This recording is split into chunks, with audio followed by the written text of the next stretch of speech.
Hi, it's Jonathan again from the London Middlesex Master Gardeners.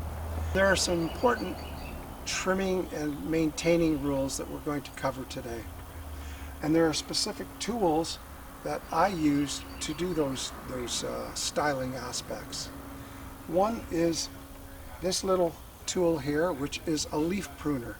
And you might say, well, why do you need a leaf pruner? Well, first, if you put this aside and I want to trim a branch that's really outgrown itself, and this one has, it's outgrown the profile, then I will prune up back to 2 sets of leaves.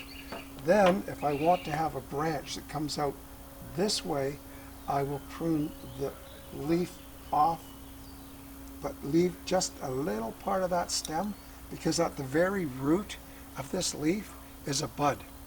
And this will generate a branch growing in the direction that you want to grow it.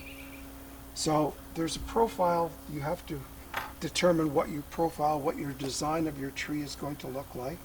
And in this particular case, this is an English privet, and it is, I'm going to start pruning it actually. There's some leaves and branches that have really outgrown itself. Long branches at the top I don't need. I'm pruning them back to 2 sets of leaves. And then I'll decide after that what I need as far as branches in what direction. In this particular case, I have a branch that's going straight vertical. Definitely don't want a branch going straight vertical. But if I want a branch coming out this way, I'll get my leaf trimmers, prune this particular leaf off, and that branch will grow in this direction. Now you might say, well, why didn't you use your small scissors instead of that? This won't cut a branch.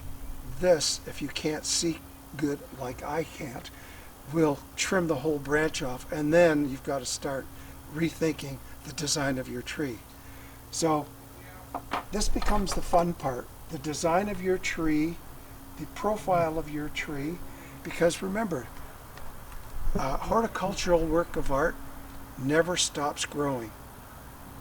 One of the things that I did recently was I had a group of trees that I cultivated in honor of the group of 7 artists last year, which had a 100th anniversary.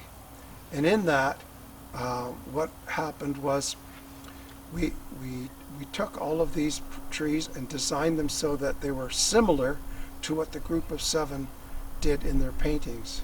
The difference is they didn't have to water their paintings. I have to keep watering my trees, and my palette and my canvas keeps changing on a weekly basis. So never forget the design intent of your canvas and trim your tree to that style. So I hope you've enjoyed this. Hi, it's Jonathan again from the London Middlesex Master Gardeners, and we're going to talk for a moment about things in your own garden, if you have one, that you have dug up and are ready to throw out to the garbage. Please be aware that in every tree that's in your garden, it can be made into a bonsai. This specific tree was this high, and I dug it up about 2 weeks ago, and there were 2 branches on it that are dead, which are wonderful because we'll make a deadwood feature out of these two branches. Over here we have one main leader, and it will be coming up the center. We will design this such that we'll have an apex and 2 branches that are going side to side. That will be the initial design of this tree. Now, one of the nice things about this particular cedar tree, white cedar, is that it has this beautiful, beautiful natural curve to the trunk. And once that's in a bonsai pot and completely wired and styled, you'll be amazed at what will come out of this. So I hope you won't toss out any of your old garden suspects anymore, and look at them from a different point of view and see if you can turn them into a bonsai.